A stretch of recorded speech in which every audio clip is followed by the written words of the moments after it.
Sárasótt er kynsjúkdómur sem smitast aðallega með samförum. Þetta er bakteríusjúkdómur af bakteríu sem kölluð er syfilis og þessi sjúkdómur kallast syfilis á ensku. Fólk er aðallega að smita aðra þegar það er með sár. Einkennin af þessum sjúkdóm eru sár við kynfærin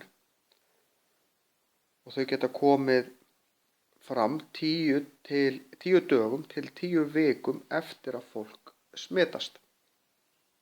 Eina vörnin við sárasótt er eins og með flesta eða alla aðra kynsjúkdóma er að nota smokk við samfarir. Þar sem þetta er bakteríusjúkdómur þá er hægt að lækna hann með sýklalyfjum en þá þarf að fara til læknis og það er alveg sama hvaða, ef fólk hefur eitthvað grun að sé með kynsjúkdóm þá margborgar sig að fara og láta athuga það og fá við því lyf eða þá meðferð sem til er hverju sinni.